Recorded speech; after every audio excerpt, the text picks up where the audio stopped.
Hi, everybody. Wow. Cool. Thank you so much, man. This is awesome. I didn't know what to expect, and I'm here and I'm just so honored, and to hear everybody's stories and just, orchestrating the whole reflection of Florida. And that's what it's all about. And I grew up right here, man. South Florida, 16 years old, Miami, Ice baby, A1A, Beachfront Avenue. You all know the story from that, but we grow up, and I grew up right here too. And that's the whole thing is that, I actually lived in Miami, I've lived in Broward, I've lived, in Palm Beach now, and raised my kids here and everything, and it's amazing, the adventure. I never would have ever thought I would find another passion, and then I started doing real estate, and I'm like, man, this is one of the greatest places in the world to do real estate. My mom said, if you got two hands, you can get out and work. So it's not just about singing and dancing and the entertainment and all that. It's about getting out there and enjoying what you do and the passion for what you do. And I found that in real estate. My house got tore up by Hurricane Andrew, completely ripped the roof off. I had trees from the island out there in the middle. It took me like 20 guys to cut it up with chainsaws and pull it out of the tree out of the pool with a crane. It was nightmares. And I had just finished paying these people to, complete the house and finish it up. And the hurricane hits, and I'm like, am I gonna hire these people again to come in and do this? I did it myself, and I found a passion in that, and I'm like, oh my God, this is incredible. And I ended up selling the house on Star Island to Bremen. And I was like, I made a killing on it, and they loved what I did. And I'm like, you actually liked what I did? And they're like, yes. And I'm like, wow, man, we're not gonna change anything. And so I got this thing of like, I don't know, man, it's art. I guess it's art. And I went to design school like 18 years ago. I got a degree, but before that, I found the passion. And that's what it was all about, is to see what you can do that other people can appreciate. So I started doing this, having great success with real estate. It wasn't just about flipping houses. I wanted to get in there and actually decorate them. And I learned a lot of stuff about houses, man. And I learned that it's all the females who buy them. And every single time, I'm serious, ain't no fellas, you pull out the check and the wallet, but it is the mama, we buying this one.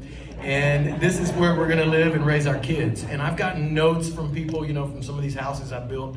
And I've built many, many houses all around, and worked my way up from the smaller ones to the big ones. But I get notes that are just, they hit you, like we're gonna renew our vows in the backyard. We're never gonna change anything about the house. It's like, I just realized like I'm creating dreams for people, and I didn't even know that, and I'm out there following all the directions of the design school and stuff, and it says, put floral print in the carpet for the females. Make the closets much bigger. They have more shoes these days, and they have way more purses than they ever had in the 80s. These closets are too small, and all the kids got clothes, and they're too small for them too.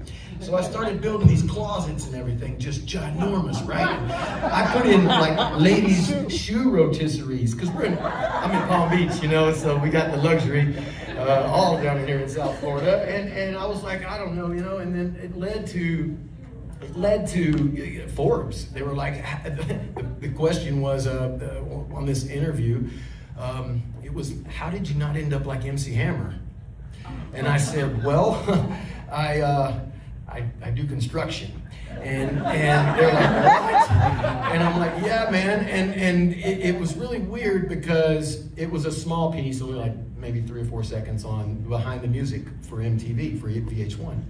And it kind of shined a little light, and it led to Forbes doing this interview on me, and then it led to that guy, Matt Levine, on the TV show.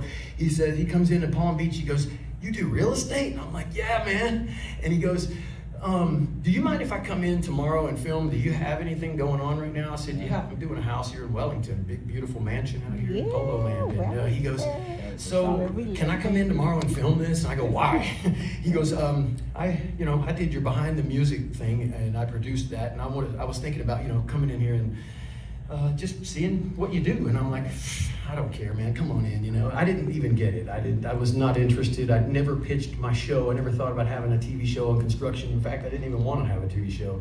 He came in, he filmed me and my buddy Wes Kain here.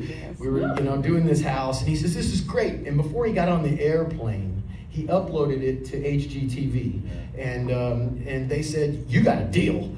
And he calls me up and he goes, I haven't even boarded my airplane. I just left you about an hour and a half ago, and I just uploaded a little bit of this footage. And he said, you got a deal? And I said, what do you mean I got a deal? He goes, you're gonna have a TV show based off of construction. I go, I don't know about that. I don't think I want that. I don't think people want to see Vanilla Ice swinging a hammer and wearing a tool belt. I think it's weird. I think I kind of need to hide behind the music like Prince. Maybe, read my diary. I don't know, but it was, and I was like, nah. And he was like, bro, we're not going to change it. We're not going to fluff it up. It's just going to be you doing what you do. I go, this is going to tank. Whatever. Okay, cool. And we did it, and we filmed it, and we've got, 12 episodes now, 180 episodes, 180 episodes, 12 seasons. And we ran, and I would have never imagined this, man. On our first season, I was like, because we only got it one season, and like, this is no good. And that guy on there named Danny Tepper, he was like, sitting back, he goes, Rob, half the people in HGTV didn't even know my name until today. I said, what happened? He goes, the ratings came in. I go, so? He goes, we now have the highest rated construction show on the planet. I go, we do? I guess people do give a shit. but listen, it's amazing because, it goes from that to one season, and then we're like, wow, we got a second season. And then we're doing all these houses, and then we're thinking, what do we come up with? And that's where all these crazy ideas with the ladies' shoes and the rotisserie and these closets the size of elephants can get in there. I put in a cascading waterfall coming down into a Chase Lounger bathtub for the ladies to go soak in. And every single thing I did worked. It catered to the women. It was all my money on the houses. They don't give me any help, It's real stuff. This isn't like the fluffy little stuff you see on HGTV, some of the other stuff. It's just real, and it's just us doing construction. And I learned about catering to the female, which tend to work out really well because our ratings were 70% women. and it just worked out. So all these little things I was doing and about the kitchen and the nucleus and the swimming pool, and all I'm doing is creating dreams for people to get ideas. And I go through airports and people are like, wow, this is amazing, man, we love it. Can you come over and fix my backsplash? But man, I just never would have thought it, and it's just been an adventure, and I'm so honored to be here. Michelle and Chuck could not have done any of this without, you guys approving all this, the permitting and everything. But it went on from there, it took on a life of its own. And I'm so honored that it really has showcased Florida in a really great way. We even went out and did a great thing for tourism, and they showcased how much tourism that the show actually generates through all this, and that's a big thing for Florida, and the film commission and everything coming together and evolving throughout my life, my career and everything. And everybody in this room is super important and super involved in the industry, so I know you know everything I'm talking about. You just kind of get in where you fit in. And that's what I've done throughout the years. I didn't plan any of this, and here we are, man. And we just signed to HBO 3 weeks ago. And so the Vanilla Ice project continues, and we're on HBO. Check us out there. Zombie Plane is coming out, and I'm in Grown Ups 3, as you guys know, with Adam Sandler. He's a great friend of mine. I've done quite a few movies with him, so just love it, man. And I love everybody here and appreciate everybody here and your involvement in the industry and your long time commitment to the industry and the roller coaster ride of the industries and everything that's happened here and the Teamsters and everybody else. Just thank you so much for honoring me here today. It's great. I'm super honored that you appreciate everything I've done, and that's it, man. Keep dancing. Thank you, guys. Have a wonderful rest of the week. I appreciate it. Give some love to my good friends and families that are here. My buddy Wes Kain and Gino and the beautiful family. Once again, Chuck, Bill, and Michelle. And one really big shout out, man, to the legend, the real legend, Burt Reynolds himself. For being a friend of mine and then telling me how awesome this lady and Chuck was, and that I should trust in everything they say and do, and follow them. And I said, why do you do this, Bert? Because Bert and I are good friends, we're buddies.